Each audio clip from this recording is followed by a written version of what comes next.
कोई और सवाल इस हवाले से?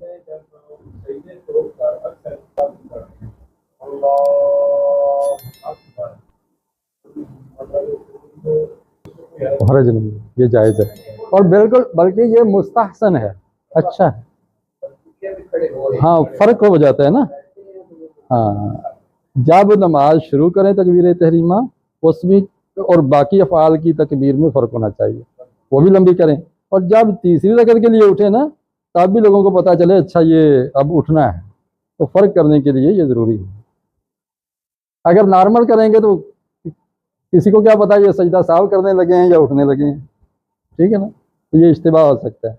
इसलिए इमाम जब तीसरी रकत के लिए उठे, उस वक्त लफ्ज़ अल्लाह को दराज करेगा, अल्लाहु अकबर, उठते उठते भी वो आवाज़ का वो लहर भी तब्दील हो जाती है, जोर लगता है ना, इस तरह उस वक्त भी बिल्कुल, यानी वो जो इंतकाल है, हरकत है, वो लंबी हो रही है, उसी लिहाज से वो अल्फाज भी लंबे हो जाएंगे। अगर शॉर्ट करेंगे तो लोगों को पता ही नहीं चलेगा कि यहाँ क्या करना है, ख़ासतौर पर हम जैसे जो हाजिर ही नहीं होते नमाज में। हाँ जी, हाजिर ही नहीं होते। हाँ, ऐसा ही है। इकबाल कहते हैं ना, तेरा इमाम बेहुजूर, तेरी नमाज बेसरूर, ऐसे इमाम से गुजर, ऐसी नमाज से गुजर, ऐसी नमाज से गुजर, ऐसे इमाम से गुजर, यानी आप इस हालत को छोड़, तब्दील कर अपने आप को, यहाँ से गुजर जा। तो तब्दीली तो ज़रूरी है भाई।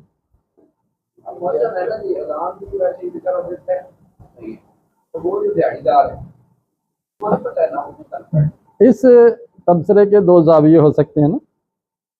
एक जाविया है कि भाई उसको मुकर्रर किया है तो उसको अपनी जिम्मेदारी ठीक से अदा करनी चाहिए, या चले वो दिहाड़ीदार है, नौकरी कर रहा है तो ठीक है, लेकिन उसमें भी हुस्न आना चाहिए। दूसरा इसका जाविया ये है कि यार ये सिर्फ उसका काम ही तो नहीं है ना, यानी हम क्यों नहीं जाके देते, ठंडे पानी से वुजू करके सबसे पहले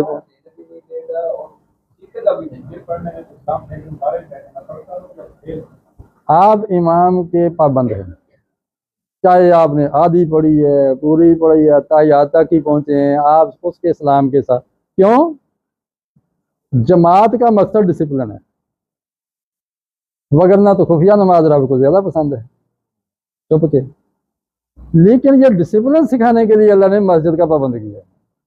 अगर आप वहाँ डिसिप्लिन का ख्याल नहीं रखेंगे और फिर आपस में जुड़ेंगे नहीं, दिल फिर कटे फटे होंगे, तो वो मकसदियत खत्म हो जाती है। ये जी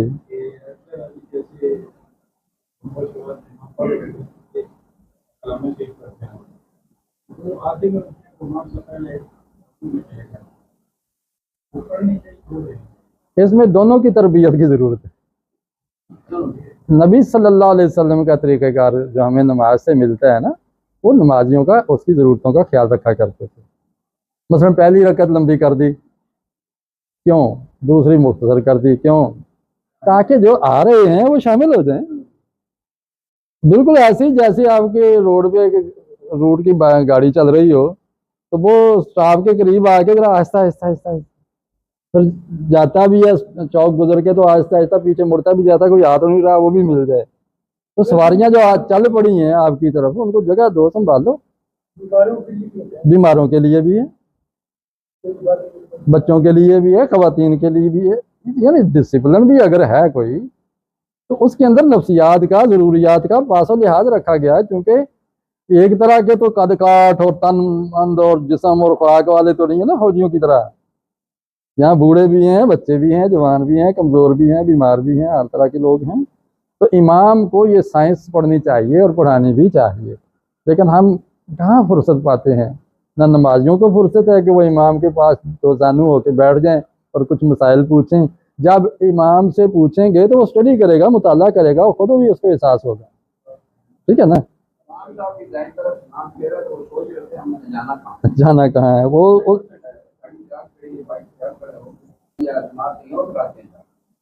हाँ, वो ज़ाहिर है ओवर टाइम भी लगाना होता है। अब देखें ना, एक मस्जिद में उसको मिल रहे हैं 15 से 20 हज़ार, और बच्चे माशाल्लाह 15 तो होते ही हैं, मौलवियों के बच्चे तो ज़्यादा होते हैं। तो चलें, क्योंकि निज़ाम निज़ाम सारा सिस्टम का मसला।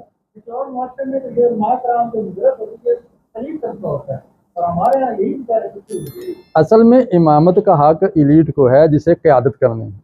खलीफा वक्त, वज़ीर आज़म, सदर, मजिस्ट्रेट, जज और थानेदार और इंस्पेक्टर का काम है मुसल्ले पे आगे जमात कराए। इंतज़ामी सरबराह, ये उसका हक है बल्कि फ़र्ज भी है। आज अगर इमाम मस्जिद की तनख्वाह 1 लाख हो जाए तो देखते हैं कौन CSS की तरफ जाता है। सारे आएंगे इधर। देखिए, जहाँ तक बात है प्रोफेशन की, एक है प्रोफेशन, एक है जिम्मेदारी। प्रोफेशन मराद ले लेते हैं जी, पेशा है कमाई का जरिया। जिम्मेदारी है कि मामूर किया कि आपको ये काम करना है। अब जिसको मामूर किया जाता है किसी भी स्टेट के अंदर, तो 4-5 चीज़ें स्टेट के ज़िम्मे उसकी होती हैं: रोटी, कपड़ा, मकान, सवारी और उसकी तालीम। आप ये दें ना किसी आलिम को, मौलवी को दें, मुअज्जिन को दें, ये सहूलतें क्यों नहीं देते?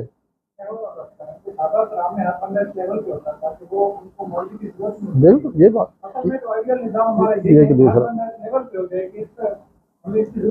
ये दूसरा पहले बिल्कुल आपने दुरुस्त फरमाया जी।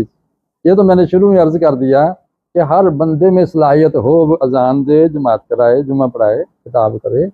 क्योंकि नबी अलैहिस्सलाम ने जब फरमाया कि एक आयत भी तो पहुंचाओ, और जी चाहता है मैं उन हमसायों को सजा दूं जो अपने हमसायों से सीखते नहीं, और उनको भी सजा दूं जो अपने हमसायों को सिखाते नहीं। बताइए, इससे बड़ा एजुकेशन सिस्टम कोई हो सकता है? कोई जाहिर रहेगा? यानी सजा दूं, हालांकि नबी रहमत है। लीजिए, टाइम कितना रह गया जी? लो जी, 3 मिनट में मजीद को सवाल कर लें आज, फिर इसी पर इत्तफाक करेंगे इंशाअल्लाह। हाँ, तर्जमा हम सरसरी कर लेते हैं। अल्लाह बड़ा है, सादा तर्जमा ये है। अकबर तफजील का सीगा है, अल्लाहु अकबर, अल्लाह बड़ा है। लेकिन सिर्फ इसमें तफजील बोल दिया जाए रब के लिए हो तो फिर अल्लाह बहुत बड़ा है, सबसे बड़ा है। सुपरलेटिव डिग्री का काम देता है, वगरना ये इंपेरेटिव डिग्री है। सुपरलेटिव डिग्री बनाने के लिए, कंपैरेटिव बनाने के लिए मिन आगे आता है, सुपरलेटिव बनाने के लिए इसको मुजाफ करना किया जाता है जमा की तरफ। यहाँ तो इसके किसी की तरफ इजाफत भी नहीं है और मिन का प्रेपोजिशन भी नहीं है, तो फिर क्या होगा? ये इसके बावजूद ये सुपरलेटिव डिग्री है। अल्लाह सबसे बड़ा है। अशहदु, मैं गवाही, मैं शहादत देता हूँ। अशहदु, मैं शहादत देता हूँ। अन के, अन का माना भी के और अन्ना का माना भी के है। फ़र्क ये है, चले फ़र्क अभी नहीं बताता। अल्लाह इलाहा इल्लल्लाह, के नहीं है कोई इलाह। ये कोई किसका तर्जुमा है? इस ला की वजह से आगे जो ज़बर आई है ना लफ्ज़ आखिर पे, इसका माना है कोई नहीं। ला नफ़ी जिन्स से बोलते हैं। कोई इलाह नहीं इल्लल्लाह, सिवाय अल्लाह के। इलाह की बड़ी तशरीह है, ठीक है। हम सादा कहते हैं माबूद, और इबादत का बड़ा वसी मफ़हूम है गुलामी। तो गुलामी सिवाय अल्लाह के किसी की नहीं, नौकरी सिवाय अल्लाह के किसी की नहीं। अशहदु, मैं गवाही देता हूँ, अन्ना के मुहम्मद रसूलुल्लाह, अल्लाह के रसूल। ये हाकिम और ये रहनुमा, हुकूमत इसकी, रहनुमाई इसकी। तो करनी कैसे है? हय्या अलस्सलाह, हय्या ये इसमें फेल, इसे बोलते हैं आओ, ताल, लेट अस, आओ अलस्सलाह, नमाज पर आओ, नमाज की तरफ आओ। यहाँ तरफ के माने में अला। हय्या अलल फलाह, और गोया नमाज फलाह है। और सुबहान अल्लाह, इसका मैंने दर्स दिया है, उस नमाज और सियासत। मेरे चैनल पे दुरूस मौजूद हैं, मैं उसको जारी नहीं रख सका हूँ, 15-20 तो होंगे। उसमें देखिए कि ये फलाह क्या है और सलात को फलाह क्यों कहा गया। आओ कामयाबी की तरफ। अस्सलातु खैरुम मिनन नौम, अस्सलातु मैंने खैर बेहतर है, मिन अन्नौम नहीं, नमाज नींद से बेहतर। तो अपने नींद का शेड्यूल जानबूझ के सोच समझ के बनाना चाहिए। नींद आ जाए, नमाज रह जाए, हरज नहीं है, लेकिन शेड्यूल तो बंदा बनाए ना।